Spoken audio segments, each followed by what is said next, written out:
what's happened with everything. Exactly what I was hoping wouldn't happen. Okay. Because at the beginning of the month, I finally got the call from the hospital because they had me see the pelvic floor specialist. And since seeing the pelvic floor specialist, they had concerns. So when they called me, the concerns were the urinary issues. They didn't want to make it worse or permanent.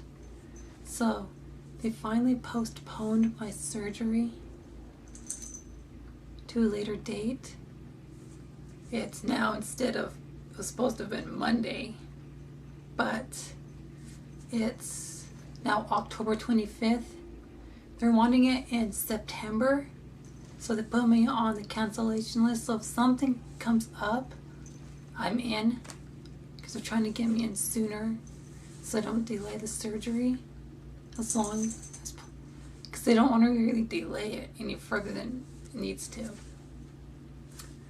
Then they were saying that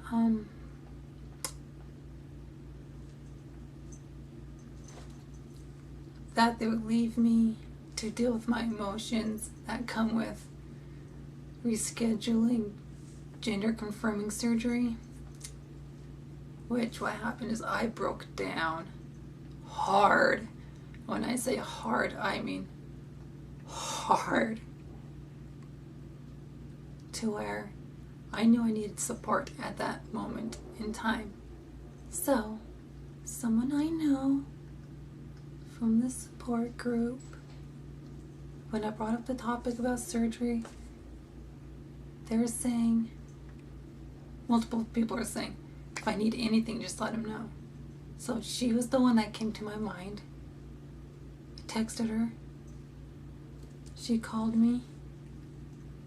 And it really helped. And she just suggested we go out for retail therapy. So we went out for that. She was trying to get other people to come with. So yeah, we went out for retail therapy. And we went and did that. So that was good. A little more on that after this part. Then they had me see a urologist, which everything went really super good there. They did a urine analysis, like the urine flow chart, and they did an ultrasound on my bladder. It all came back normal. And because the way my urinary incontinence is, there's nothing they can do at the moment. And she was saying the best thing for me is to continuing to see the pelvic floor specialist to relearn how to do everything down there and just to get everything better. And she okayed me for surgery, so surgery is 100% a go. So yeah. So it was, yeah, the week after went to that shopping trip for retail therapy because I was having a hard time with dating. Like, kept trying to find someone. I kept getting men constantly, and you all know I identify as a lesbian with a fluid sexuality. I like women and trans women 100%. I don't like men or trans men. So, yeah. And let's see here. The other thing was, the person I went out with for retail therapy, because she was having a hard time as well. And we've been like keeping in contact, and I told her it's just I keep getting another guy and everything. So she asked if she could see my profile to see if there's anything she could help with it. and she helped with that, and I haven't really been getting any meds since. And it was about 2 days after that she asked me out, and I just told her sure, as long as nothing weird happens or anything. And that first date went really well. So went so well, we went out the next day and just hung out. So yeah. And that second date was on the 17th. Then she asked me to be her girlfriend. But that was funny, the way she did it was, she asked me, but in that moment I was just like, kind of out. I was like, wait, what? So she handed me her phone. Then on the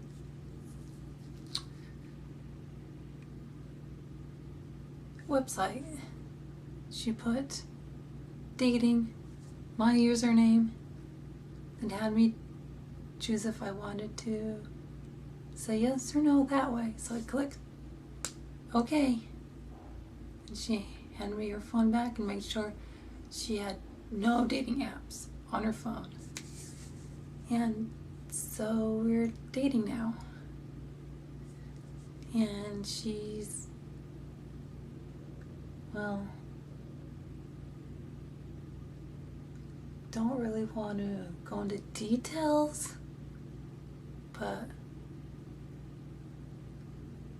because that's like kind of confidentiality right now, just don't want to just quite go there. But we're dating, and it's been going good, so that's been going on. And just been going to the pelvic floor specialist, doing all of the stretches and everything she's wanting me to do, and new things that's been coming up.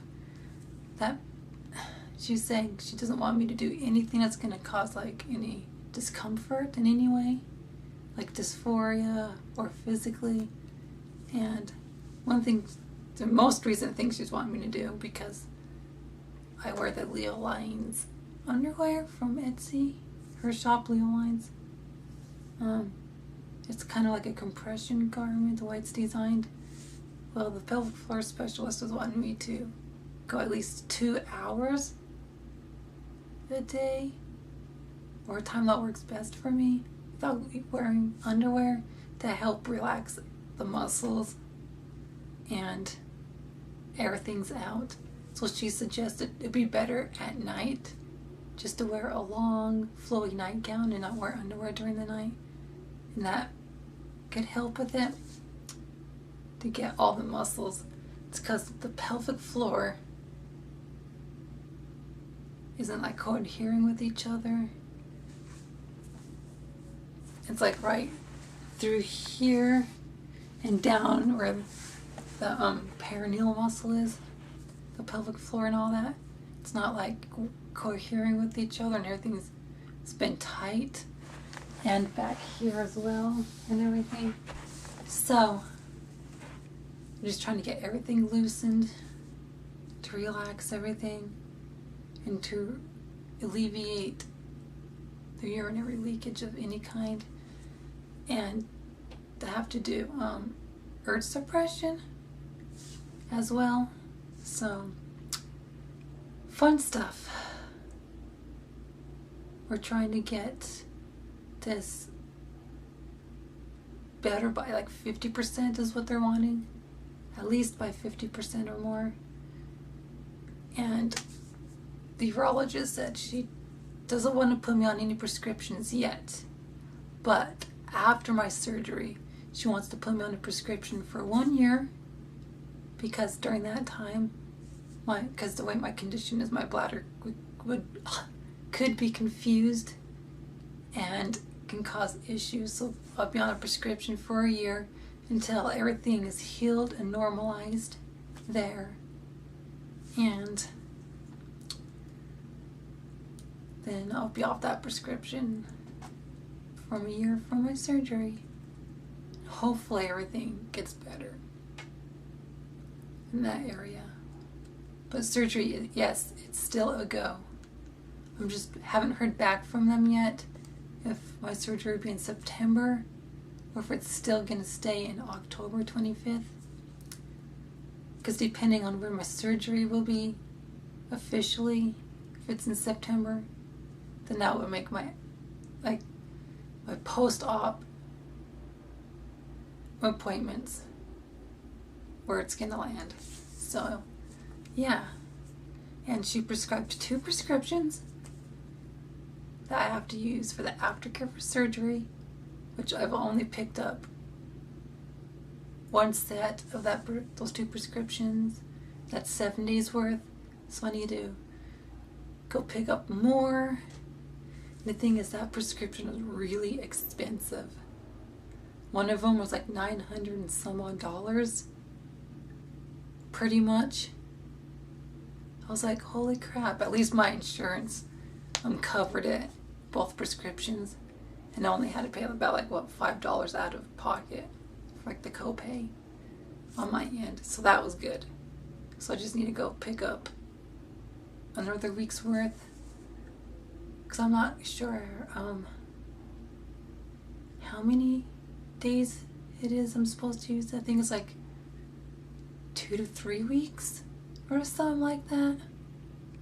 Then I get switched to water-based lubricant, from what I know. But she was saying she would explain the prescription at my first post-op appointment when I get the dilators and all that. So yeah.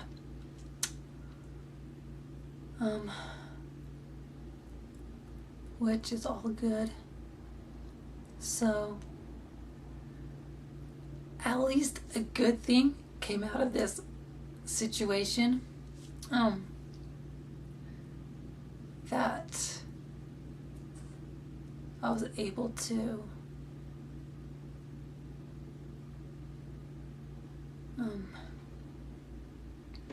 have this really good thing happen to me out of a really hard, tough situation.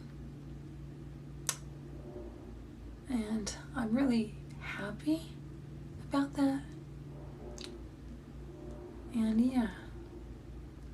And if you're all wondering if I've been experiencing any more other physical bodily changes, not really. I just feel like everything is normal. My breasts don't seem to be really growing anymore.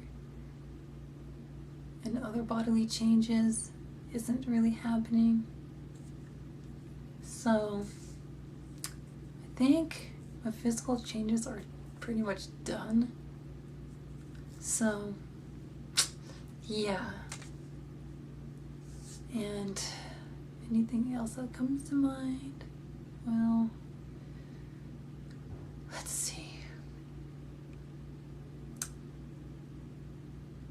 The pelvic floor specialist said my posture is really good, and that could be contributing to the issue. And that my pelvis, if I stand like this, my pelvis likes to stick out. If you look at this part right here, likes to stick out like that. She wants me to get it to be in like that instead of like this, more like that. And to retrain everything and do the body scanning to find where I'm holding tension and release and do all that fun stuff. So yeah, it's a lot that's going on. And all I can say is yes, my girlfriend's trans. Yes, I have a girlfriend now. She's trans. And it confuses my mom. Yeah, because my mom's confused about my likes, which it's not that hard. She's like, I thought you didn't like men. It's like, I don't like men that way. She's like, I thought you like women. It's like, I do. I like women and trans women, and that's it. Even though I have a fluid sexuality and it just how it changes how I'm wanting intimacy during the month, and depending on where we're. Sorry, that was my phone. Just a text. Yeah. So, lesbian with the fluid sexuality, and the sexuality just changes how I'm wanting intimacy throughout the month. And combined with the hormones, fluctuation and whatnot. So, other than that, I'm happy with everything so far. And this is the dog, Kiva. See? Puppy dog. Name's Kiva. So, yeah.